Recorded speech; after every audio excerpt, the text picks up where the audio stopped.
வாங்கலாம் மேடம், என்ன இந்த பக்கம்? டிவோர்ஸ்க்கு அப்ளை பண்ணிருக்காங்க. டிவோர்ஸா? என்ன சபரி, என்ன டிவோர்ஸ் பண்ண போறியா? ஏய் லூசாடி நீ, நான் ஏன் நீ உன்னை டிவோர்ஸ் பண்ண போறேன்? நீங்க 2 பேரும் டிவோர்ஸ்க்கு அப்ளை பண்ணல, வேற ஒருத்தர் அப்ளை பண்ணிருக்காரு. பிரசன்னா? பிரசன்னா? பிரசன்னா நேத்து ஈவினிங் ஸ்கூல் முடிஞ்சு ஆபீஸ்க்கு வந்திருந்தான். அவன் சொன்ன விஷயம் எனக்கு ரொம்பவே ஷாக்கிங்கா இருந்தது.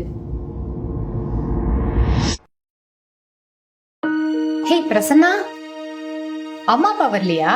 வரல ஆண்டி, எனக்கு நீங்க ஒரு ஹெல்ப் பண்ணணும். ஹெல்ப்பா? என்னடா ஹெல்ப்? டிவோர்ஸ் வேணும். ஹே, உங்க அம்மாக்கும் அப்பாவுக்கும் ஏதாவது பிரச்சனையா? சண்டேலாம் ஒன்றும் இல்லை ஆண்டி, எனக்கு தான் அவங்க கூட இருக்க பிடிக்கல. என்னடா சொல்ற? ஆன்ட்டிக்கு எல்லாத்தையும் கிளியரா சொல்லு.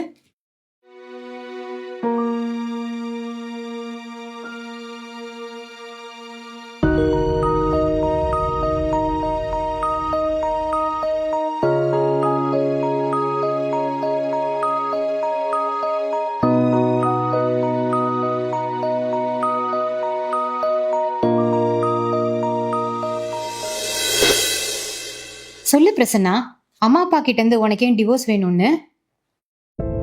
பயப்படாம சொல்லு.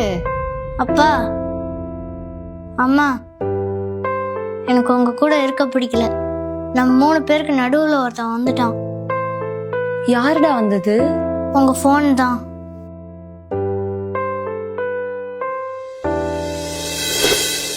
ஏ ஹாய், எப்படி இருக்க?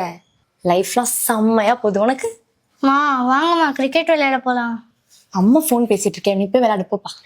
மா நீங்க எப்பவுமே ஃபோன்ல தான் இருக்கீங்க. டேய் போய் விளையாடுறா போ.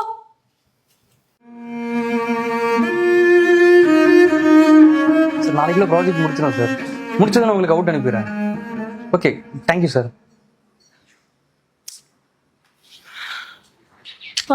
வாங்கப்பா கிரிக்கெட் விளையாட போலாம். டேய் அப்பாவுக்கு டயர்டா இருக்குடா, நீ போய் விளையாடு. நீங்களும் ஏன்ப்பா அம்மா மாதிரியே சொல்றீங்க? ஏய் உனக்கு ஒரு தடவை சொன்னா புரியாதா? போடா. நான் எப்போ வந்து பேசினாலும் நீங்க வந்து ஃபோன் பார்த்துட்டே தான் வந்து பேசுறீங்க. நீங்க என் கூட டைம் ஸ்பெண்ட் பண்றதே இல்லை. எனக்கு இந்த அம்மா வேணாம். அப்பா நீங்களும் நான் கூப்பிட்ட போதெல்லாம் விளையாடவே வர மாட்டீங்க. நான் தனியாவே இருக்கேன். சுமி, பிரசன்னா சொல்ற மாதிரி பசங்க கிட்ட இருந்து அம்மா அப்பாக்கு டிவோர்ஸ் வாங்கி கொடுக்கறதுக்கு சட்டத்துல இடம் கிடையாது. ஆனா உங்களுக்கு புரியணுன்றதுக்காக தான் நான் இங்க வந்தேன்.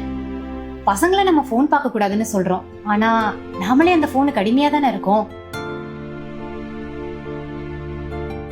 பசங்க நம்மளை பார்த்துதான் கத்துக்கிறாங்க. நாம எதை சொல்லி கொடுக்கறோமோ அவங்க அதை தான் கத்துக்கிறாங்க. நாமளே சோசியல் மீடியாக்கு அடிமையா இருந்தா நாளைக்கு கண்டிப்பா அவங்களும் அப்படிதான் இருப்பாங்க. வேலை முக்கியம் தான் சபரி, ஆனா நம்ம குழந்தைங்களோட லைஃப் அதை விட முக்கியம் இல்ல. புரியுது மேம். பிரசன்னா சாரிப்பா, அம்மா இனிமே உன் கூட டைம் ஸ்பெண்ட் பண்றேன். சாரிடா, இனிமேல் நான் கூட நானும் டைம் ஸ்பெண்ட் பண்றேன். பசங்க நம்ம கிட்ட இருந்து எதிர்பார்க்கறது வெறும் அன்பும் டைமும் மட்டும்தான், வேற எதுவுமே இல்ல. பிரசன்னா இன்னைக்கு நம்ம எல்லாருக்கும் ஒரு பாடம் கத்து கொடுத்திருக்கான். பசங்க போன் யூஸ் பண்றதை கம்மி பண்ணணும்னு நம்ம சொல்ற மாதிரி பேரண்ட்ஸும் போன் யூஸ் பண்றதை கம்மி பண்ணணும். அவங்களோட நிறைய டைம் ஸ்பெண்ட் பண்ணணும். கண்டிப்பா மேடம். சரி, நான் வரேன்.